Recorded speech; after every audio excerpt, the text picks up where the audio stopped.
तो dear student, ये है इसी वर्ष 2024 और 25 के सेशन का पूरा मॉडल पेपर क्वेश्चन पेपर जो कि बीए थर्ड सेमेस्टर सोशियोलॉजी का है, जो कि रिसेंटली भी 4-5 दिन पहले ही हुआ है। कुल मिला के ओवरऑल देखे तो 1 हफ्ते के अंदर ही पेपर हुआ है। वही ये मॉडल पेपर है, ठीक है। और आपकी परीक्षा अगर कल परसों फिर आने वाले दिनों में लगी है, यदि आप किसी भी यूनिवर्सिटी के स्टूडेंट हो, ये कंपलसरी वीडियो आपको पूरा जरूर देखने लेना चाहिए, क्योंकि आप लोगों को इस वीडियो के माध्यम से मैं वो सारे क्वेश्चन बताने वाला हूँ जो आपकी परीक्षा में आने की बहुत ज़्यादा उम्मीद है।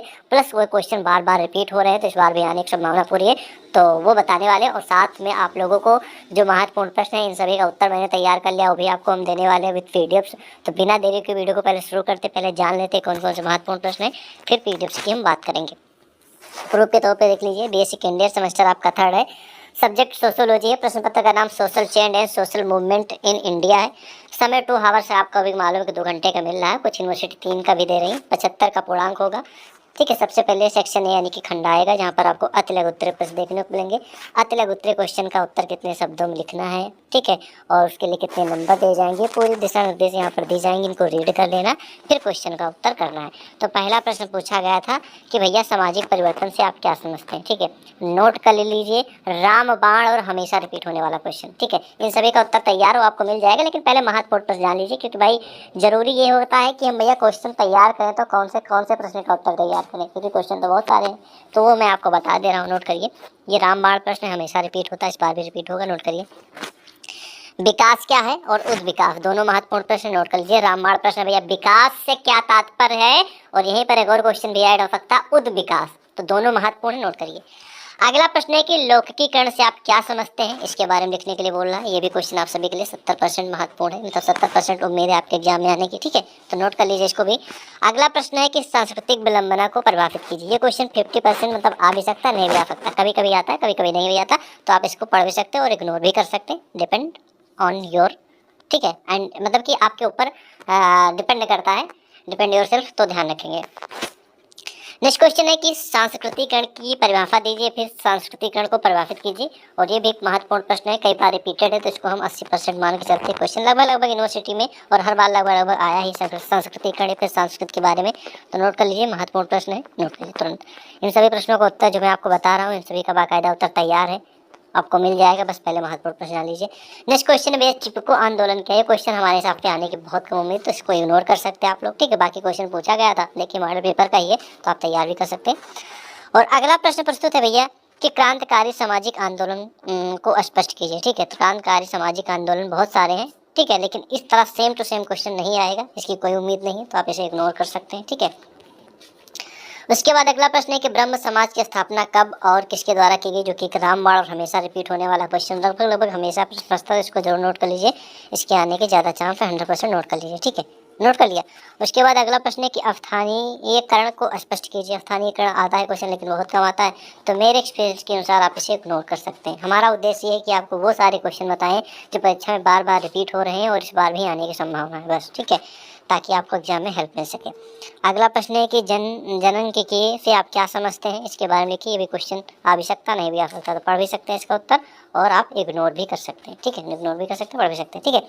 चलिए अब आ जाएंगे हम खंडवा की ओर, जहाँ पर आप लोगों को देखने को मिलेंगे लघु उत्तरीय प्रश्न, और लघु उत्तरीय प्रश्न का उत्तर कितने शब्दों में देना है, आपको कितने नंबर दिए जाएंगे, पूरी दिशा निर्देश हिंदी और इंग्लिश दोनों में लिखिए, आप लोग रीड कर लीजिएगा और इसी हिसाब से हर एक प्रश्न का उत्तर दीजिएगा, ठीक है। यहाँ पर 3 प्रश्नों का उत्तर करने के लिए बोल रहा है, और हर एक प्रश्न का उत्तर देने पर आप लोगों को 10 नंबर देंगे और 200 शब्दों में उत्तर लिखना होगा। हो सकता है आपकी परीक्षा जो कल परसों होने वाली उसमें 4 प्रश्न बोले लिखने के लिए, 5 बोले, जितने भी लिखने के लिए बोलेगा पेपर में ऐसे ही लिखा होगा, ठीक है। तो पहला प्रश्न है भैया लघु उत्तरीय का, जो कि मैं पहले ही बता चुका हूँ। उद्विकास वाला क्वेश्चन आएगा, देख लीजिए, है भी क्रांति तथा उद्विकास के बारे में बताइए, और क्रांति तथा उद्विकास में अंतर बताइए। तो उद्विकास एक रामबाण रिपीट होने वाला क्वेश्चन ये तो तय है, आएगा ही आएगा। क्रांति भी महत्वपूर्ण है, लेकिन उद्विकास कुछ ज़्यादा ही है, ठीक है, तो नोट कर लीजिए, महत्वपूर्ण प्रश्न है, ओके। अगला प्रश्न है कि भारतीय समाज पर वैश्वीकरण के प्रभावों की व्याख्या कीजिए। क्वेश्चन आ भी सकता, नहीं भी आता, मेरे हिसाब से आप इसे इग्नोर कर सकते हैं, ठीक है। उसके बाद अगला प्रश्न है कि जनतंत्रीकरण की अवधारणा की व्याख्या कीजिए। ये क्वेश्चन मतलब कि आप सभी के लिए हमारे हिसाब से इग्नोर कर दीजिएगा, ठीक है। बाकी क्वेश्चन है, पूछा गया था, आप तैयार भी कर सकते हैं, ठीक है, आपके ऊपर डिपेंड करता है, ठीक है। बाकी हम तो ऐसे इग्नोर करने के लिए बोलेंगे। और अगला प्रश्न है कि सोरोकिन के सांस्कृतिक गतिशीलता सिद्धांत की व्याख्या कीजिए। तो सोरोकिन प्रमुख विद्वान और समाजशास्त्री हैं और इनके सांस्कृतिक गतिशीलता के क्या सिद्धांत हैं, ठीक है, उसके बारे में लिखने के लिए बोल रहा है। और ये हमेशा तो रिपीट नहीं होता, कभी कदार आता है, तो इसको आप इग्नोर भी कर सकते हैं इस भी प्रश्न को, ठीक है। और सोरोकिन के बारे में थोड़ा बहुत पढ़ लेंगे कि इनका क्या योगदान रहा है समाज के क्षेत्र में, या फिर सोशियोलॉजी के बारे में इन्होंने क्या बताया, क्या सिद्धांत प्रस्तुत किए, थोड़ा बहुत पढ़ लेंगे तो बेटर ही रहेगा, ठीक है। हो सकता है आधा क्वेश्चन सोरोकिन से जुड़ा आ सकता है एग्जाम में, ठीक है। नेक्स्ट क्वेश्चन है कि भारत में पर्यावरणीय आंदोलन के प्रमुख कारणों का वर्णन कीजिए। महत्वपूर्ण प्रश्न है, ठीक है, नोट कर लीजिए। तो भारत में पर्यावरण को लेकर बहुत सारे आंदोलन किए गए, क्योंकि बहुत सारे जो लोग हैं वो हमारे पर्यावरण को, हमारे एनवायरनमेंट को प्रदूषित करने में लगे होते हैं। अपने लाभ के चक्कर में पर्यावरण प्रदूषित हो या फिर कुछ भी हो, हम अपने लाभ के लिए कुछ भी करने के लिए तैयार रहते हैं, ठीक है। तो इस वजह से इसका आंदोलन किए गए। भैया आपका समाज है, हम आप समाज में रहते हैं, तो कम से कम समाज में रह रहे हैं, तो जो हमारा वातावरण है, जो हमारा एनवायरनमेंट है, जो हमारा पर्यावरण है, इसको हम लोग बचा के चलें, ठीक है। बचा के चलेंगे तो हमारा जीवन भी ज़्यादा दिन तक चलेगा, और प्लस इससे हमारा पर्यावरण प्रदूषित भी नहीं होगा, ठीक है। तो समस्या मत बनाए। इस वजह से समय समय पर आंदोलन भी किए गए, इनके कुछ कारण भी रहे हैं, ठीक है। उन कारणों के बारे में लिखना किस वजह से किए गए, जो कि एक महत्वपूर्ण पर साबित हो सकता है आपके एग्जाम में, ठीक है। उसके बाद अगला प्रश्न है कि सामाजिक परिवर्तन के रेखीय एवं चक्रीय सिद्धांत में अंतर बताइए। और ये क्वेश्चन मैं आपको बता दूँ 1101% आएगा ही आएगा।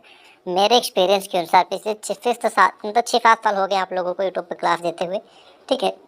और ये क्वेश्चन आज तक छोटा ही नहीं, हर यूनिवर्सिटी में और हर वर्ष पूछा जाता है। रेखीय सिद्धांत और चक्रीय सिद्धांत, सामाजिक परिवर्तन के रेखीय और चक्रीय सिद्धांत, दोनों के बारे में जितना भी हो सके आप अच्छे से पढ़ लीजिएगा।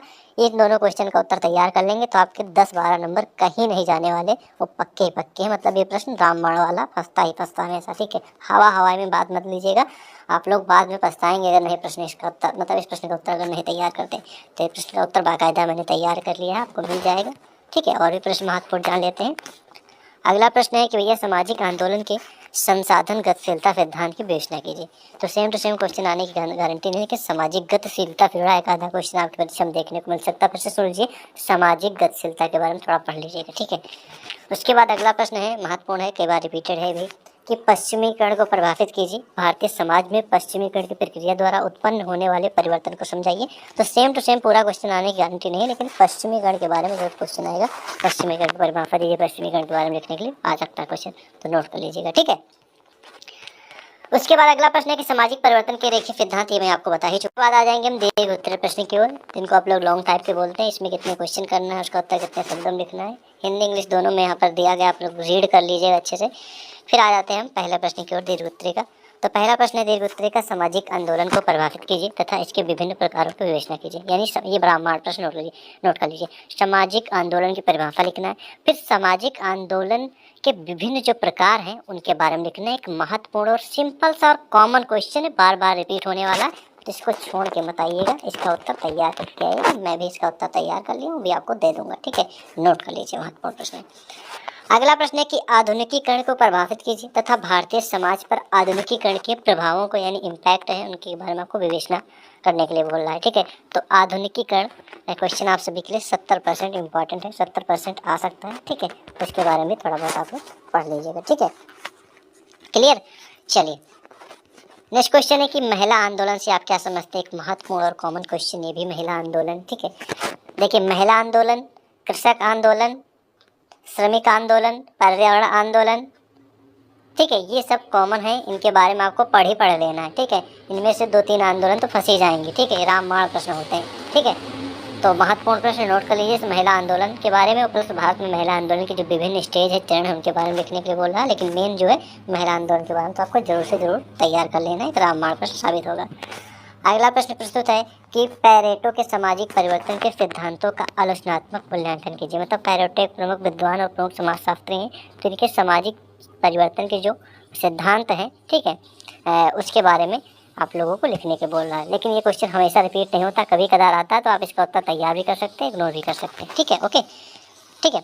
ये रहा पूरा का पूरा मॉडल पेपर, क्वेश्चन पेपर, जो कि BA 3rd सेमेस्टर सोशियोलॉजी यानी कि समाजशास्त्र का है, इसी वर्ष का है।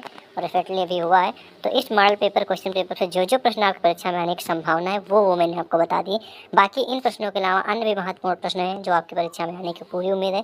तो उन सभी प्रश्नों का उत्तर भी मैंने तैयार कर लिया, प्लस इस मॉडल पेपर में जो जो महत्वपूर्ण प्रश्न मैंने बताए इन सभी का उत्तर तैयार है। वो आपको कहाँ पर कैसे मिलेगा सुन लीजिए। इसी वीडियो के डिस्क्रिप्शन में टेलीग्राम और व्हाट्सएप ग्रुप का लिंक है, तो दोनों से ज्वाइन हो जाइएगा। वहाँ पर आपको समय समय पर हर एक प्रकार की अपडेट मिलती रहेंगी फिर फ्री में। और फिर आप व्हाट्सएप ग्रुप से जब ज्वाइन होंगे तो वहाँ पर आप हमें पर्सनल मैसेज कर दीजिएगा कि सर हमें BA थर्ड सेमेस्टर सोशियोलॉजी की महासंग्राम PDF चाहिए। अगर आप ऐसा मैसेज करते हैं तो हम आपको पूरी PDF सेंड कर देंगे जिसमें महत्वपूर्ण प्रश्न और उसके उत्तर समाहित है, और आपके एग्जाम की तैयारी उसी से हो जाएगी अच्छी खासी, और अच्छे खासे नंबर भी आप लोग ला सकते हैं। तो बस आज की इस वीडियो में बस इतना ही। मिलते हैं आपको एक और नए वीडियो के साथ, जब तक के लिए जय हिंद।